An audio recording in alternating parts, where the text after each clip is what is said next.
Yeah, go ahead.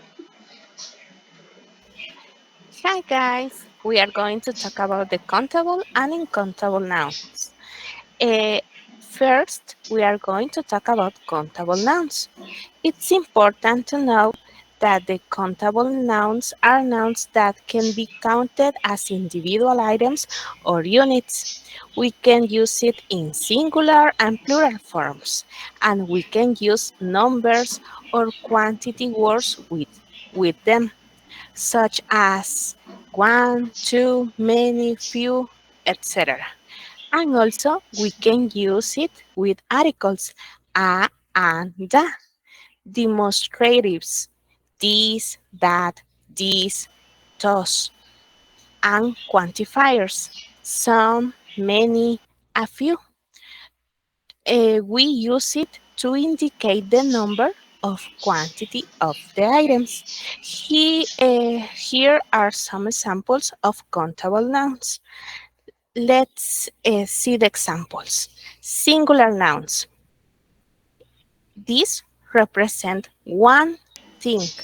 For example, one book, a dog, an apple. Plural nouns. These represent more than one item. Two books, dogs, apples. Nouns with quantified words, many books, some dogs, several apples.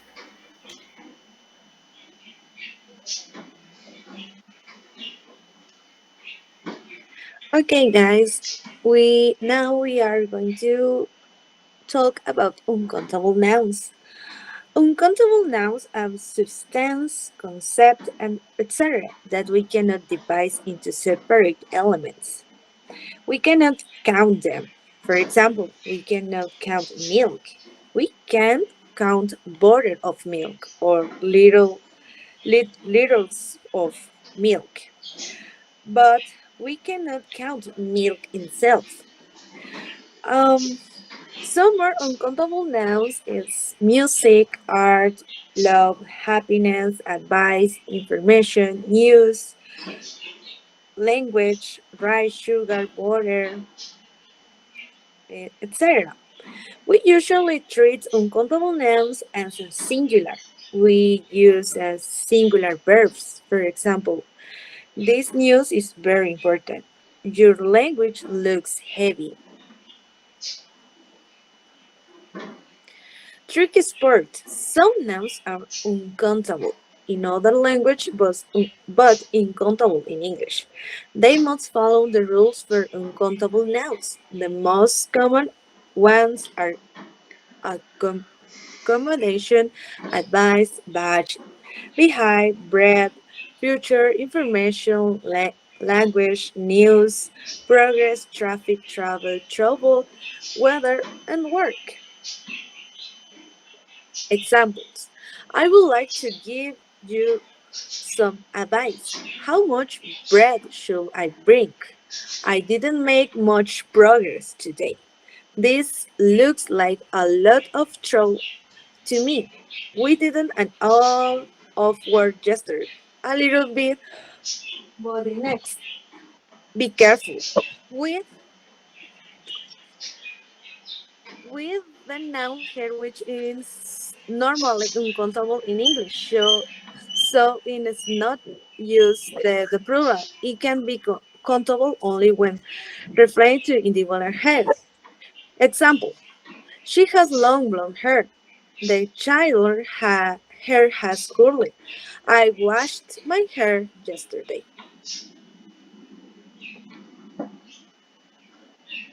Okay, let's move on in this part. Use of some and any. Some and any are used to referring quantity, amount of something. When using some or any, the exact number is not stated. Some and any are quantifiers. Some and any can be used when the exact number is not known, the exact number is not relevant.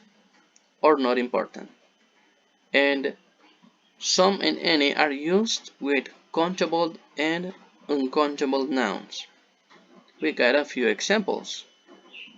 In the interrogative way, affirmative, and negative.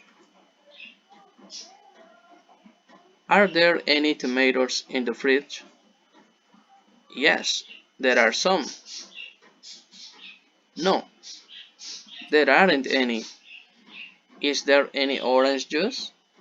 Yes, there's some. No, there isn't any. And well, a few examples offering. Would you like some coffee? Yes, please, I like some. And we can use making requests. Would you mind lend me some money? Of course, here you are. How you see, we don't referring the exact number for each things that we are referring. The rules of some and many. Some use impositive or affirmative sentences. Some is used for both countable and uncountable nouns. For example, I have some friends. Friend is countable. I like some water. Water is uncountable. Let's see any. Use any for countable and uncountable noun in interrogative and negative sentences. For example, have you got any cheese? Cheese is uncountable and he hasn't got any cheese. Let's continue. Countable and uncountable quantifiers. Quantifiers are adjectives and adjective phrases that go before nouns. They give information about how much or how many of of an item you are talking about. Some quantifiers like a few, many go only before countable nouns.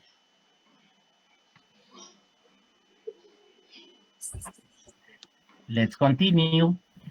We are going to see uncountable and uncountables indicators nouns.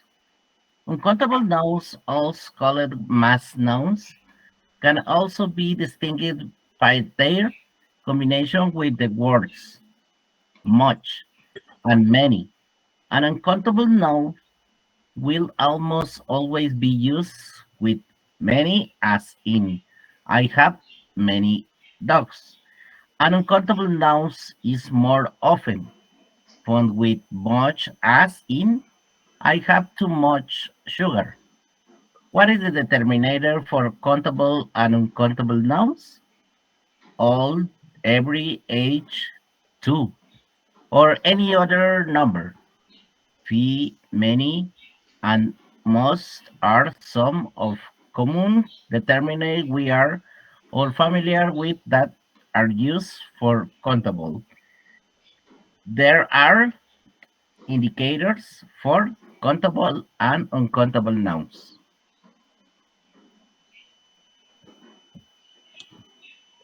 Okay, here in this table shows how we can use quantifiers with countable and uncountable nouns.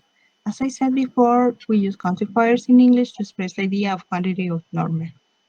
We use little to express a small quantity, opinion of quantity, and you can use it with only with uncountable nouns. We use few to express a small number and to say an opinion about the amount. We only use few with countable nouns. We use a lot of, we don't use a lot of in interrogative sentences. We only use a lot of with positive sentences. We use a lot of with countable and uncountable nouns. We use many to express the idea of large quantity. It is used especially in negative and interrogative. and we only use many with countable nouns. Much. We use much to express a large quantity. Negative, and we use it in negative or interrogative sentences. We only use much with uncountable nouns.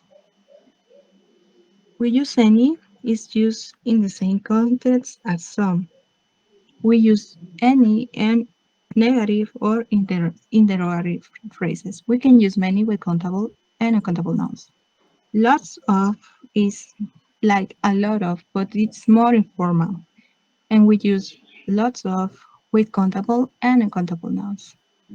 We use some to express an affirmative idea and interrogative sentences. We can use some with countable nouns and uncountable nouns. And I will say some examples. I want all the apples. I don't have much rice. I have a little rice. How much does this cost? There is much work to do. Do you have a little salt? I want a little flour. I wish I had a little brother. Thank you.